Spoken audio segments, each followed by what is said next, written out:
preceding summer because it looked so serviceable.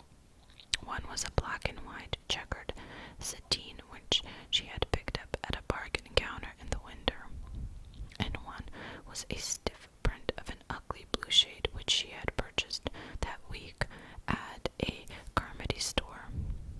She had made them up herself, and they were all made alike, plain skirts, folded tightly to plain waists, with sleeves as plain as waist and skirt, and tight as sleeves could be.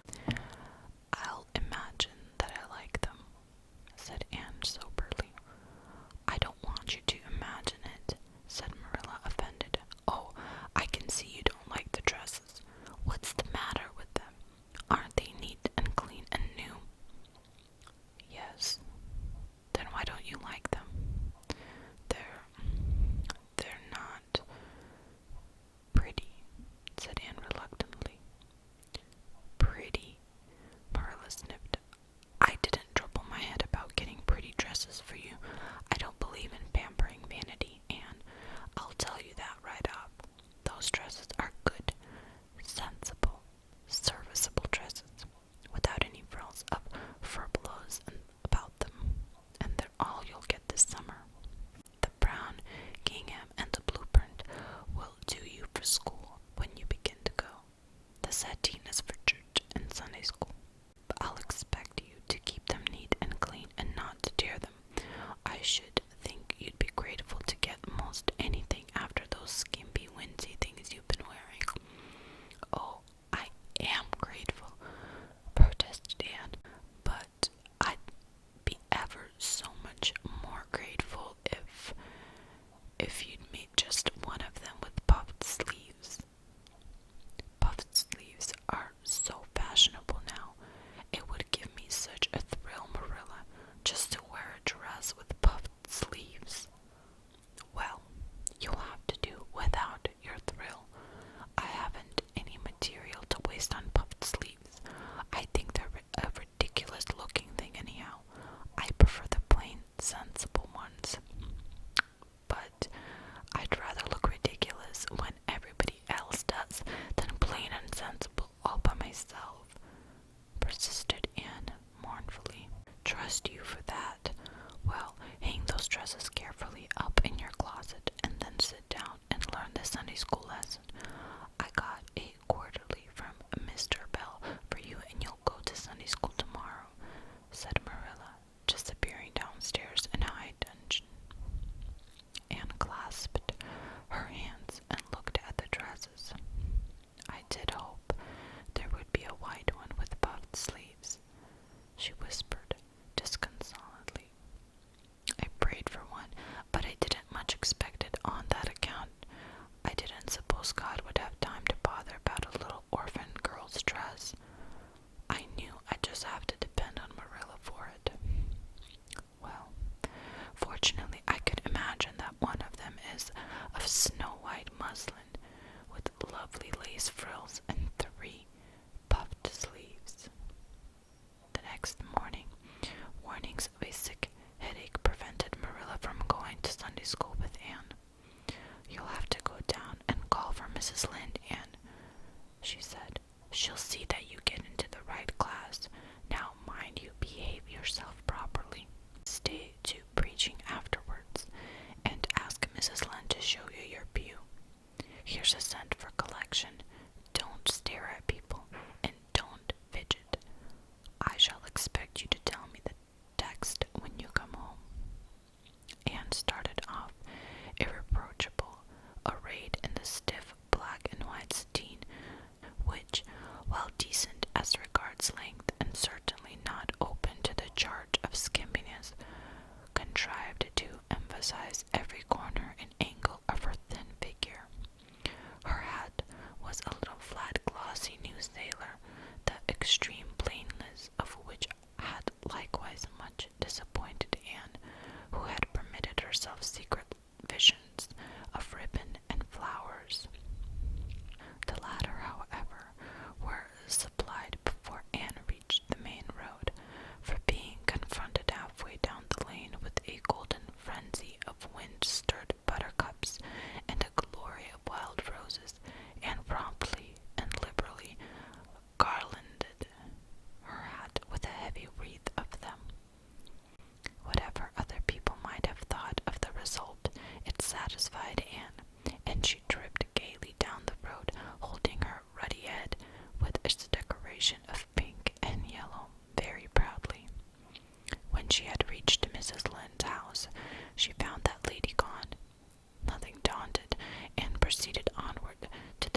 "Shirley," said Marilla rebukingly.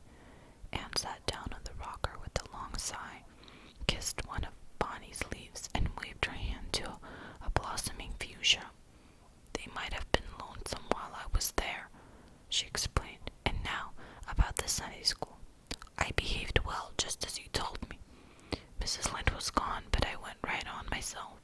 I went into the church with a lot of other little girls and sat in the corner of a pew by the window while the opening exercises went on. Mr. Bell made an awfully long prayer. I would have been dreadfully tired before he got through it if I hadn't been sitting by the window, but it looked right out on the lake of shining waters, so I just gazed at that and imagined all sorts of splendid things. You shouldn't have done anything of the sort. You should have listened to Mr. Bell." "But he wasn't talking to me," protested Anne. "He was talking to God, and he didn't seem to be very much interested in it either. I think he thought God was too far off, though. There was a long row of white birches hanging over the lake, and the sunshine fell down through them, way, way down deep into the water. Oh, Marilla, it was like a beautiful dream. It gave me a thrill, and I just said, 'Thank you for it, God,' 2 or 3 times. "Not out loud, I hope," said Marilla anxiously. "Oh, no, just under my breath. Well, Mr. Bell did get through at last, and they told me to go into the classroom with Miss Rogerson's class. There were 9 other girls in it. They all had puffed sleeves. I tried to imagine mine were puffed too, but I couldn't. Why couldn't I? It was as easy as could be to imagine they were puffed when I was alone in the East Gable, but it was awfully hard there among the others who had really truly puffs. You shouldn't have been thinking about your sleeves in Sunday school. You should have been attending to the lesson. I hope you knew it." "Oh, yes, and I answered a lot of questions. Miss Rogers asked ever so many. I don't think it was fair for her to do all the asking.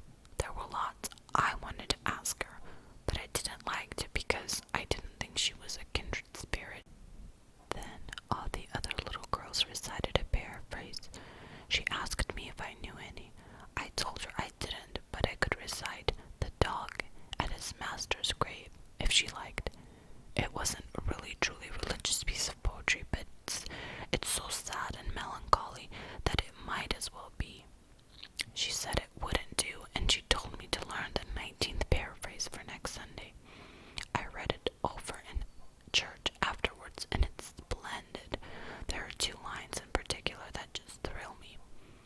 I don't know what squadrons mean, nor median either, but it sounds so tragic. I can hardly wait until next Sunday to recite it. I'll practice it all the week. After Sunday school, I asked Miss Rogers, because Mrs. Lynde was too far away, to show me your pew.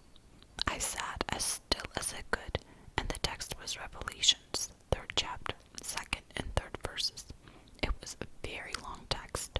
If I was a minister, I'd pick the short, snappy ones. The sermon was awfully long, too. I suppose the minister had to match it to the text. I didn't think it was a bit interesting. The trouble with him seems to be that he hasn't enough imagination. I didn't listen to him very much. I just let my thoughts run, and I thought of the most surprising